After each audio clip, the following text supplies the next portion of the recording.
Bien, entonces, resumiendo lo que veníamos hablando hasta recién.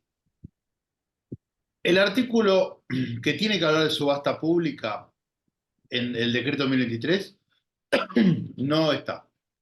¿Por qué no está? Porque se da la siguiente particularidad.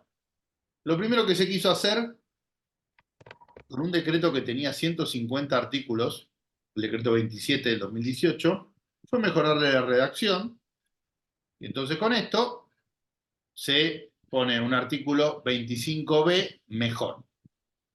Ese decreto de necesidad y urgencia, después tiene una ley posterior que deroga varios de sus capítulos. Esta ley es la 27446. Es decir, nosotros tenemos,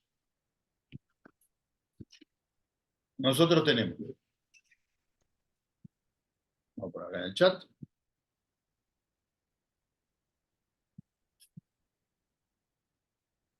el 25b modificado por el artículo 148 del decreto 27 del 18, que a su vez es derogado por el la ley. artículo 14 de la ley 27446. ¿Qué pasa con esta ley? Esta ley no dice revive el texto anterior.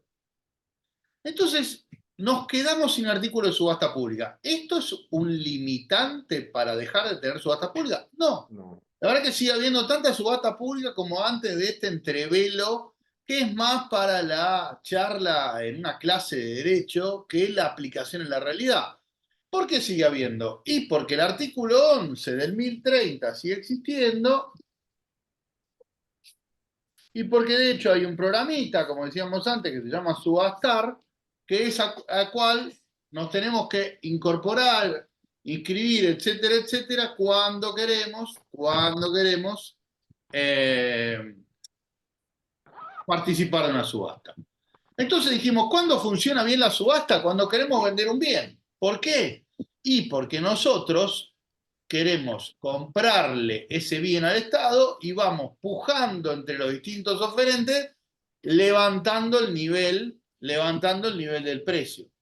Pero si uno vuelve a mirar este artículo 11, el decreto 1030, miren lo que dice: que la subasta pública será procedente, cualquiera fuera el monto estimado, y podrá ser aplicado en los siguientes casos. Y lo primero que dice es para comprar bienes muebles, inmuebles, semovientes, incluyendo entre los primeros obras de arte o interés histórico. Es decir, que el Estado entiende por el 1023, por el artículo 11, el 1030, que podemos usar una subasta para comprar. ¿Y cómo podemos comprar en una subasta si los bienes que ofrece Agustina no son los mismos que ofrece Gladys, no son los mismos que ofrezco yo, no son los mismos que ofrece Rubén? Bueno,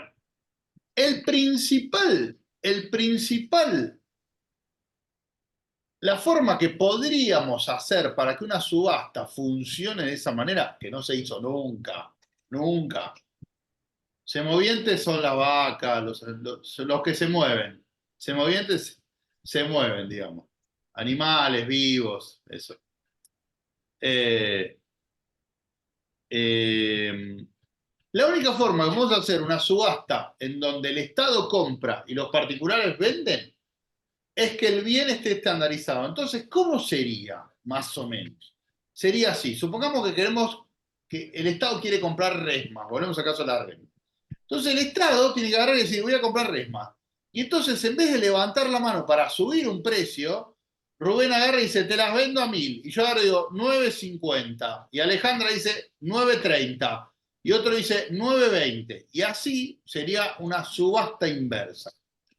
Esto, más allá de la descripción teórica, no existe. Cuando uno quiere vender así, comprar unas resmas, lo hace por licitación pública, todos vamos con un sobre que dice te vendo la licitación a tanta plata y gana el que la ofrece a menos precio. Pero si uno lee ese artículo, pareciera que se puede hacer así. Después ya comete errores el artículo, porque dice que se puede vender, comprar bienes inmuebles. La verdad que no. ¿Por qué? Porque los bienes inmuebles no son comparables entre sí.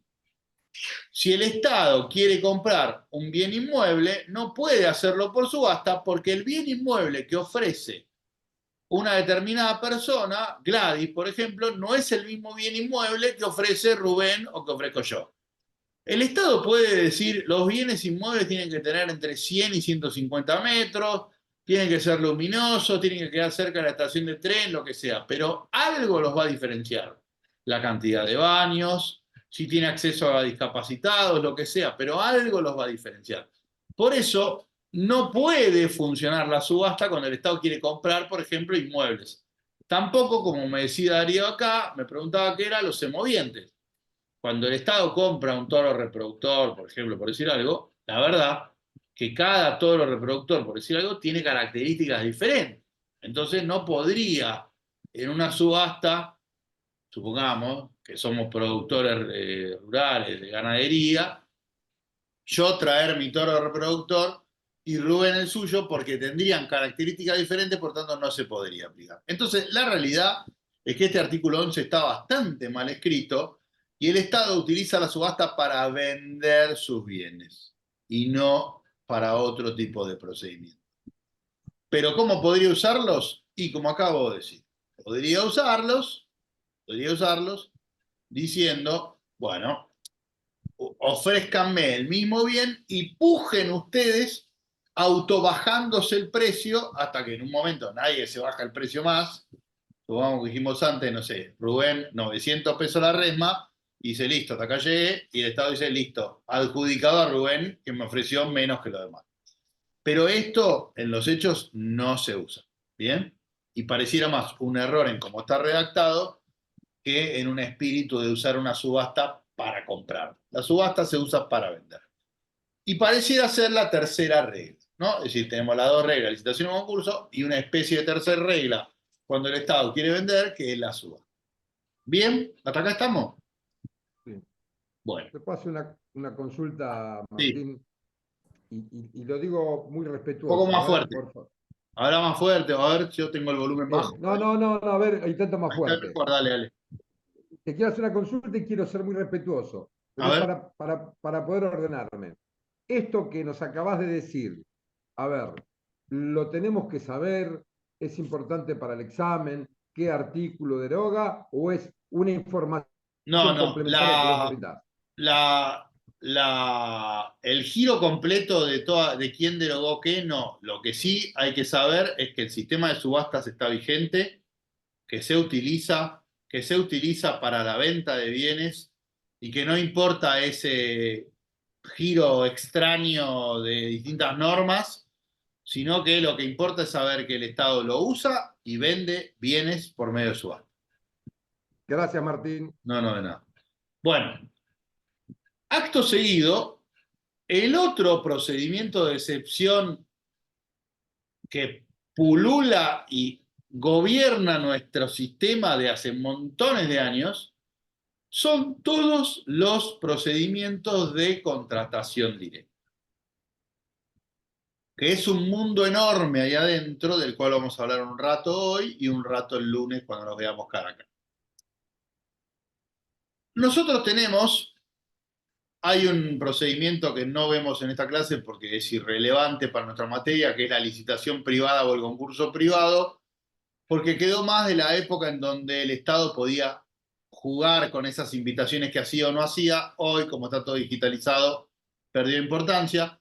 Así que lo que vemos es licitación pública, concurso público, subasta pública y contratación directa. Ustedes van a ver ahí perdido en el medio la licitación y concurso privado, no entra en el examen. Bien, pero sí entra en el examen todos los casos posibles de contratación directa. Entonces, cuando uno va al 25D de dedo, va a haber 25D del 1023. Que hay un listado importante de procedimientos que son por contratación directa. Y uno podría correr el riesgo de cometer un error cuando lee el nombre contratación directa, que es pensar que en todos estos casos que vamos a ver ahora, se produce una especie de adjudicación en donde yo agarro y contrato directamente a Camila. Eso es en la mitad más o menos de los casos y en la otra mitad no es así. Por lo tanto, es muy sugerido por mí y me parece una muy buena forma de entrarle al tema, a arrancar por el artículo 14 del 1030, que es el que reglamenta este tema y lo hace de la siguiente manera. Dice: el procedimiento de contratación directa solo será procedente en los casos del 25D. Bien. Las contrataciones directas podrán ser por compulsa abreviada o adjudicación simple. Bien, ya me gustó más eso.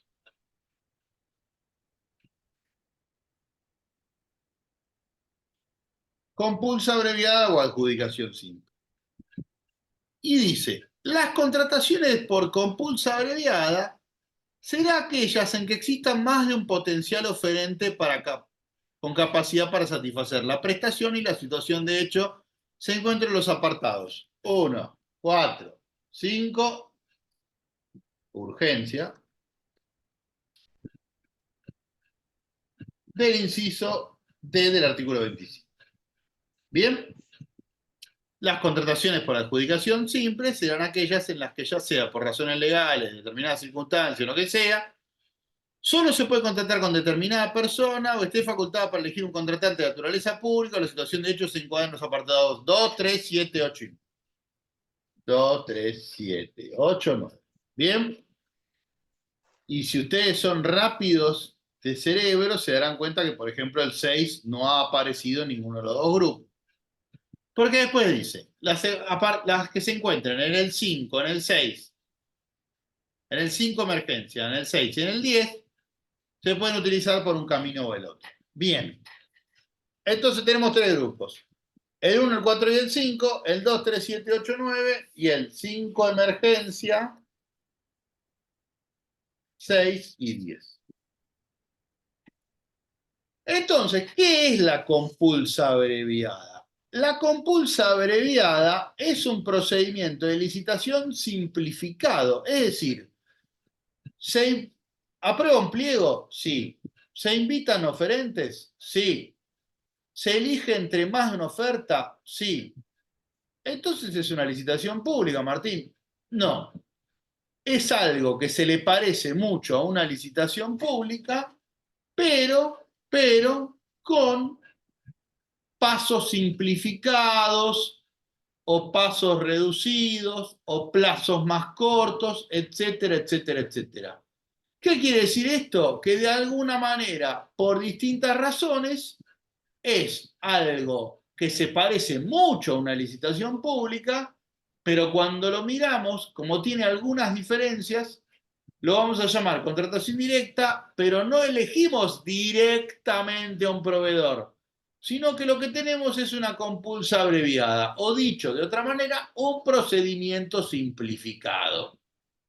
Entonces, en los casos 1, 4 y 5 en la parte de urgencia, la verdad es que esto se va a parecer muchísimo más a una licitación pública que a los casos que vamos a ver después, en donde efectivamente elegimos directamente a un proveedor. Entonces, la compulsa abreviada es una licitación pública con pasos simplificados. ¿Se entendió? Entonces, ¿hay ofertas? Sí. ¿Hay análisis de ofertas? Sí. ¿Se adjudica el mejor? Sí.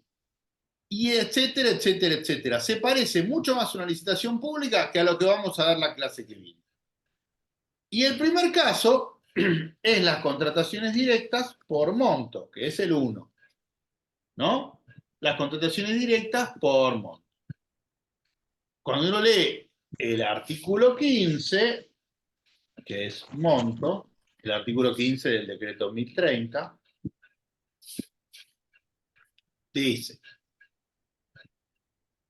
A los fines de encuadrar un procedimiento de selección en la causal prevista en el artículo 25, inciso D, apartado 1, o sea, 25 d 1, se reglamenta en el 15.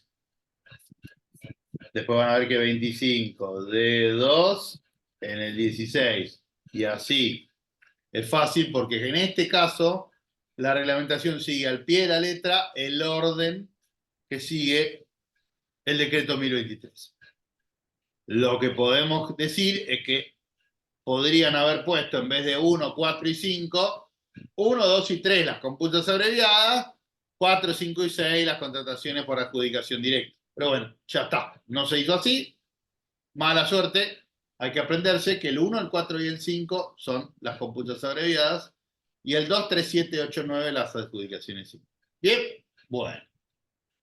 Entonces, dice, a los fines de encuadrar un procedimiento por monto, será suficiente que el monto presunto no supere el máximo fijado por tal tipo de procedimiento en la escala aprobada por el artículo 27. Bien, ¿cuál es esa escala? Irrelevante. Va cambiando todos los años. ¿Por qué digo irrelevante? No es irrelevante si laburamos de esto. Es irrelevante en esta materia. ¿Por qué? ¿Para qué se van a aprender un número que el año que viene va a cambiar? O que quizás cambia a mitad de año. Entonces, ¿qué es lo que tenemos que saber?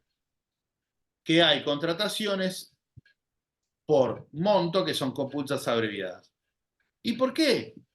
Porque la respuesta a esto es, hacemos un procedimiento simplificado por el principio de eficiencia. Es decir, las contrataciones por monto se explican en el principio de eficiencia. ¿Y por qué? Pongo todos los años el mismo ejemplo, así que los que ya me escucharon el año pasado se aburren un poco, pero bueno. Supongamos que yo les digo que quiero comprar pollo para hoy a la noche. ¿Bien? Yo vivo, no sé si ubican la zona, pero para decir algo, cerca de Rivadavia y Castro Barros. ¿Bien? Eficiencia. Eficiencia. Ahí Darío me preguntaba. ¿Por qué? Si yo le digo, quiero comprar un pollo para la noche, y ustedes me dicen, hay una pollería que ahí en Rivadavia y Salguero los vende a, no me acuerdo cuánto valen los pollos ahora, 3.000 pesos el kilo. Bien. Otro dice, yo conozco una, 3 cuadras más lejos, que los vende a 2.800 el kilo. Bueno, 3 cuadras. Bien. Otro dice, yo te conozco una que a 10 cuadras de ahí los vende a 2.500. Bueno, dale. Y otro me dice, no, pollo tenés que comprar en Gualeguay, en Soichu, en la puerta de la fábrica. 1.000 pesos el kilo. Sí, ok. Pero para ir a comprar un pollo a Gualeguay tengo que hacer 230 kilómetros, pagar peaje, y entonces lo que me ahorro en comprar el pollo a 1.000 pesos en kilo, lo pierdo sobradamente en nafta y peajes. ¿Bien? ¿Cuál es la moraleja de este pequeño cuentito? Que esos son mis hijos.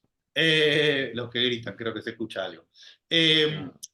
La moraleja es, no tiene sentido gastar en el procedimiento mucha plata cuando lo que voy a comprar no es tan caro. Entonces, la contratación directa por monto, ¿qué es lo que dice? Y volviendo a la pregunta que me hacía Darío, un procedimiento de licitación pública muy costoso es ineficiente para comprar algo que no tiene un monto tan alto. Entonces, hagamos una compulsa abreviada. ¿Se entendió? Sí, perfecto. Entonces, no tiene sentido hacer una licitación pública cuando lo que voy a comprar vale menos que tantos módulos de acuerdo a la ley. No se sepan el monto para este curso. ¿Bien? ¿Alguien no lo entendió o seguimos para adelante? Bien. La segunda excepción por compulsa abreviada es la que aparece en el apartado 4. Que, como dijimos recién, si el 25D1 está en el artículo 15, el 25D4 está 3 artículos después en el 18. Y cuando uno va al 18,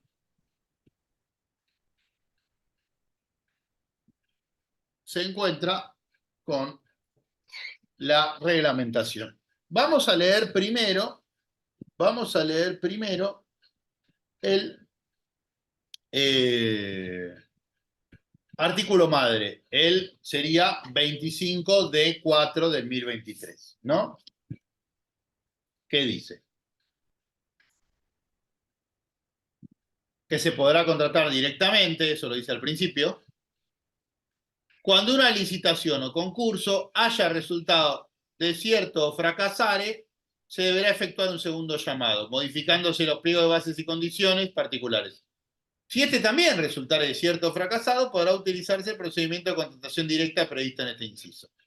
Bien, entonces, primero entendamos que hablamos de licitación fracasada o desierta, que son dos cosas distintas.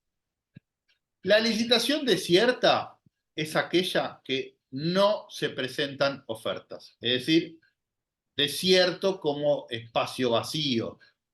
Nadie vino. Yo dije, quiero comprar un auto de 4 cilindros, no sé, 5 marchas, nada, airbag en los de 2 asientos adelante, bla, bla, bla, bla, bla. Las ofertas se abren el 1 de mayo, bueno, justo frío, el 2 de mayo. Bien, el 2 de mayo aprieto Enter, antes hubiera estado sentado en una oficina, miro así, 0 ofertas, 0. Nadie me quiere vender ese auto a yo, Ministerio de Agricultura, por decir algo. Bien, eso es contratación desierta. Bien, ¿qué es la contratación fracasada? La contratación fracasada, hay ofertas, pero no cumplen con alguna de las pautas que pedí en el pliego. Por ejemplo, pedí auto con 6 cambios y me trajeron 2 ofertas con autos de caja de quinta. No soy un experto en autos, pero bueno, más o menos quiero hacer un ejemplo que todos entendamos. ¿Bien? Pedí, no sé, velocidad máxima que llegue hasta 150 km/h y me trajeron 2 autos que llegan hasta 120. Y así puedo seguir con ejemplos bastante pavotes de un tema que toco de oído.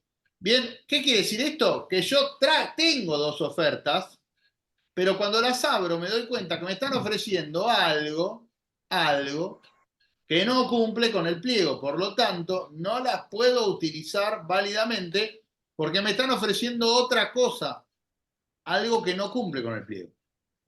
¿Bien?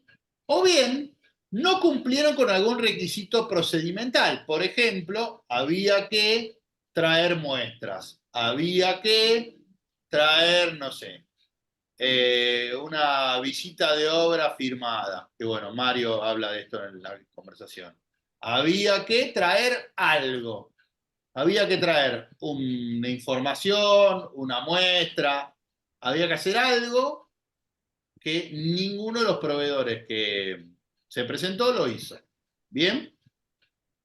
Entonces, tengo ofertas, pero no las puedo considerar o porque no cumplen con el bien o el servicio que estoy buscando o porque no cumplen con alguna cuestión procedimental. Es decir, son ofertas fracasadas. No las puedo considerar válidamente para elegir alguna de ellas. ¿Se entendió? Es decir, no son exactamente lo mismo. Una de las cosas que no explica el artículo es, ¿puedo utilizar ese tercer procedimiento de contratación directa si en la etapa 1 fue desierta y en la 2 fracasada? ¿O en la etapa 1 fue fracasada y en la 2 desierta? La verdad es que no dice nada. A todo esto, sugiero, si quieren, si les parece, entrar a este tema de licitación fracasada o desierta por mi artículo, que trato de explicar todo esto, que cómo se busca Cormic, fracasada, desierta, algo así. Es un artículo que escribí creo que para la ley, ya no me acuerdo, en donde cuento todo esto, todo este quilombo que tenemos con este artículo. ¿Bien? Entonces lo buscan algo así como, está en la unidad 3, obviamente, Cormic, fracasada, desierta. ¿Bien? Bueno, ¿puedo usarlo? Este tercer comodín, si yo tuve una y una, digamos, no es que tuve desierta, desierta o fracasada, fracasada, sino que tuve Desierta, fracasado, fracasada, desierta. Bueno, a priori entiendo que sí. Después, el artículo cuarto lo dice así al pasar, dice que cuando una licitación o concurso hayan resultado desiertos o fracasaren, se deberá efectuar un segundo llamado modificándose los pliegos y condiciones particulares. ¿Qué quiere decir esto? Que quizás yo detecto que todos los autos, yo pedí, por decir algo, airbag en los 5 asientos y todos los autos me trajeron airbag en 4 asientos, o los dos de adelante y los costaditos del de atrás. Entonces tuve 8 ofertas en donde las 8 ofertas se me caen por el mismo requisito. Entonces, capaz que puedo ir al que hizo el pliego y le digo, che, capaz que no existe el airbag del quinto asiento, o capaz que le digo, che, tan importante era ese puto airbag del quinto asiento que me hizo caer las 8 ofertas. No, Martín, cambialo eso. Ok. Hago una nueva licitación pública y modifiqué el pliego, entendiendo yo que ese artículo era el que me restringía la posibilidad de tener ofertas válidas, porque cuando los abrí, todos tenían el mismo problema. ¿Bien? O les pido, como decíamos en la clase pasada, un requisito ambiental de última gama que no tiene nadie. Entonces estoy diciendo, necesito que todos me traigan que la producción de, no sé, de plástico de la fábrica tiene contaminación cero. Y entonces todos me dicen, no, mi contaminación es, supongamos que fuera una escala del 1 al 10, 2, 3, 2, 4, lo que sea, pero cero ninguno. Entonces yo, che, estoy pidiendo contaminación cero y ningún fabricante tiene ese requisito cumplido. Vamos a pedir 2, 3, qué sé yo. ¿Bien? Entonces el segundo llamado es también una licitación pública, en donde yo quizás advertí que había que cambiar algo en el pliego para tener ofertas válidas. ¿Bien? Eso en el caso de las fracasadas. Y las desiertas, y la desierta es otro cantar. ¿Por qué? Porque a veces las desiertas son porque los eventuales interesados que podrían traerme una oferta se ponen de acuerdo entre sí y me dicen, y se dicen entre ellos en su grupo de WhatsApp, che, a este no le oferte nadie porque está pidiendo este requisito re difícil de cumplir, o está pidiendo, no sé, que le entreguemos el bien en calamuchita o lo que sea, y dice, vamos a hacer una cosa, no lo presentemos ninguno y vamos a tratar de hacer lobby para que saquen ese requisito en el segundo llamado. Obviamente que esto no está en el expediente, pero ocurre. Es decir, muchas veces la contratación desierta tiene que ver con que se pusieron de acuerdo los vendedores de ese bien o de ese servicio diciendo, ese pliego no nos gusta, hagamos la vida difícil para ese pliego, no nos presentemos. No nos presentemos. Hagamos las cosas para que tenga que cambiar el pliego en el segundo llamado. Entonces hicimos un segundo llamado por presión, por conveniencia, por lectura de la coyuntura, por lo que sea, en donde agarramos y dijimos, vamos a cambiar esto, vamos a cambiar esto. Bien, cuando hacemos eso, la situación puede cambiar o no. Puedo tener ofertas válidas en ese segundo llamado a licitación pública o no. Bien, si en ese segundo llamado tampoco tengo ofertas válidas, el tercer llamado lo puedo hacer por contratación directa. Es decir, es un camino largo y sinuoso, como dirían los Beatles, hasta que llego a la posibilidad real de poder hacer una compulsa abreviada. La pregunta del millón, en este caso, es, ¿va a tener éxito esa compulsa abreviada? ¿Por qué habría de tener éxito una compulsa abreviada después de 2 llamados que se me cayeron? Parece escrito más desde el lado teórico y optimista que de la realidad. Es decir, ¿por qué habría de ser exitoso ese tercer llamado en donde lo hacemos por compulsa abreviada? Y volviendo un poco a la pregunta que me hacía Darío, también acá está en juego el principio de eficiencia. Este procedimiento ya me viene siendo largo, caro y no logro ofertas. Bueno, por lo menos que ese tercer puto llamado sea con compulsa abreviada. Pero la verdad es que es bastante probable que no llegue a ser muy exitoso. Bien, entonces, ¿Hacer una pregunta? sí, claro, Recién yo lo estaba escuchando cuando usted daba el ejemplo de los airbags. sí, Yo me acuerdo que en una de las clases hablamos de que se podía modificar el pliego sí, por algún error o de dirección o de lo que sea. antes En de la este caso, apertura, antes de la apertura. sí, O sea, la compulsa abreviada también está la posibilidad, pues póngale, usted pide el auto con circo airbag y resulta que no existe. Usted bien, habló que se tiene que armar como una nueva licitación. ¿No se puede modificar en ese momento sí para se no puede, volver a hacer todo el proceso? sí se puede, se puede. De hecho, lo propone el artículo. El artículo dice, cuando una licitación o concurso hayan resultado desiertos o fracasaren, estoy leyendo el 25D4 del 1023, se deberá efectuar un segundo llamado modificándose los pliegos de bases y condiciones particulares. Es decir, me da la posibilidad de decir, si yo detecto que el problema está acá, puedo modificarlo. Bien, ahora capaz que eso me da resultado o capaz que no. Lo que dice ese mismo artículo es, si el segundo también te sale mal, en el tercero puedes hacer compulsa abreviada. Y me viene bien tu comentario porque, en definitiva, ¿puedo volver a modificar ese pliego que me salió mal la segunda vez? Es decir, ¿puedo tener 3 pliegos distintos? Voy a leer el artículo 18, que es la reglamentación, o sea, el artículo 18 del decreto 1030 del 16.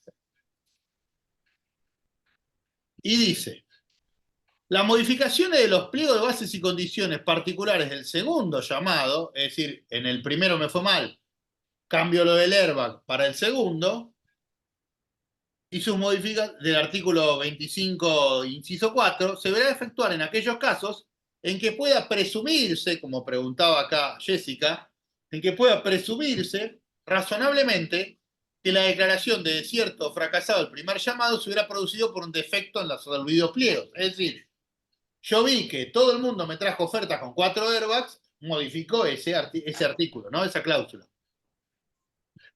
Y dice, al utilizar el procedimiento de compulsa abreviada previsto en dicho apartado, no podrán modificarse los pliegos del segundo llamado. Es decir, que si yo en el segundo llamado de licitación tampoco me va bien, ese tercer compulsa abreviada, tengo que morir con ese pliego. Por lo tanto, la pregunta del millón es, ¿tendrá sentido ir a morir con la nuestra en ese tercer llamado? ¿O quizá tiene sentido dar de baja esa licitación y arrancar de cero con un nuevo pliego y chao?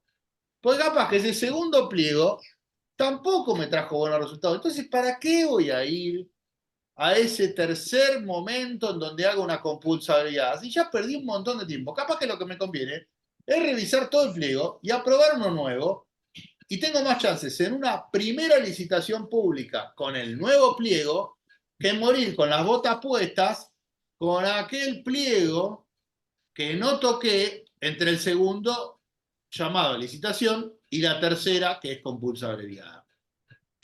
Es decir, yo puedo modificar el pliego entre el paso 1 y el 2, que las dos son licitaciones públicas. Pero si en la segunda me vuelve a ir mal, tengo que mantener el pliego para ir a esa compulsa abreviada. Es decir, que entre el 2 y el 3 no puedo tocar el pliego. Porque ¿qué es lo que presume la administración? Que me está dando una facilidad que es un procedimiento más simplificado y abreviado. Entonces no podés modificar el pliego. La realidad es que si ya me fue mal 2 veces, a veces me conviene anular todo eso y arrancar de cero que arrastrar ese pliego que viene funcionando mal y hacer una compulsa abreviada como tercer procedimiento en ese mismo expediente. Profe, Sí, pregunta, en sí. ningún caso una compulsa y una licitación que fallaron en las dos oportunidades, en ningún caso puede terminar en una contratación directa. Eso no se puede hacer. En O una, puede haber una excepción. en una contratación directa en donde elijo directamente a alguien. Sí, pero luego de haber fracasado varias oportunidades. No, yo fracaso en 2 y la tercera puedo hacer una compulsa abreviada. Es decir, invitar a algunos oferentes, qué sé yo. Por eso Ok, ok. no es una solución muy amigable, la verdad. Porque me dice, tenés que morir con el segundo pliego, que también te fue mal, aguantátela con ese pliego y andá a hacer una compulsabilidad. Por tanto, la verdad que a veces es mejor barajar ideas de nuevo y revisar bien lo que estamos haciendo. ¿Bien? Martín, una Sí, consulta. A ver, para ubicarme, a ver, convengamos que cada uno de esos pliegos y licitaciones debe conformarse por un acto administrativo, ¿verdad? sí, Y en el cual debe quedar asentado cuáles fueron los resultados de la primera, qué se procede a hacer en la segunda y cómo fueron los resultados de la segunda y qué se procede a hacer. exacto. Listo, gracias. Es un expediente que va mal, nos ha pasado a todo lo que estuvimos ahí, ¿eh? Que va mal la cosa y la solución esta, en definitiva, no termina siendo muy amigable porque en el tercer paso tengo que respetar el pliego que le fue mal en el segundo. Y qué sé yo. A todo esto, cuando lean el artículo, y voy cerrando con esto, que es el último tema de la clase de hoy, prefiero cerrar acá y ya dar los demás casos en donde tenemos que ver las adjudicaciones simples y el urgencia-emergencia, en donde vamos a hablar un poquito de eso. La realidad es que muchas veces estas cosas no fracasan por una mala redacción del pliego, sino por el lobby de los oferentes. Es decir, a veces vale más la pena discutir a cara descubierta con los oferentes qué realmente están dispuestos a ofrecer y qué no, más que estar haciendo modificaciones teóricas de un pliego que fracasa. A veces no, a veces era lo de los airbags, se corrige ese inciso y chao. No nos dimos cuenta antes de aprobar el pliego, no nos dimos cuenta antes de la apertura de oferta, nos dimos cuenta cuando fracasaron. Si es eso, bienvenido y probablemente en la segunda se destrabe. Pero si en la segunda no se destrabó, créanme que es poco probable que el problema esté en el pliego. O está en el lobby de las empresas, o está en que no hay estos bienes. Supongamos que salimos mañana a querer comprar off. No va a Sí, ser no un hay. problema del pliego, va a ser un problema de que no hay en el mercado. Con esto, y si tienen preguntas, se las guardan para el lunes que viene. Lo lamento por los chicos que no se enteraron que esto era así. Igual están las dos partes grabadas. Se sube al chat, no creo que ahora, pero un ratito. Se sube, van a tener la clase entera. Así que tranquilo, después les paso el link de la clase. Y nos vemos el lunes 6:10, 6:15, presencial, como para poder abordar lo que falta del tema. ¿Listo? Gracias, Buenas Martín. tardes. Gracias. Gracias. Nos vemos. Chao, hasta luego.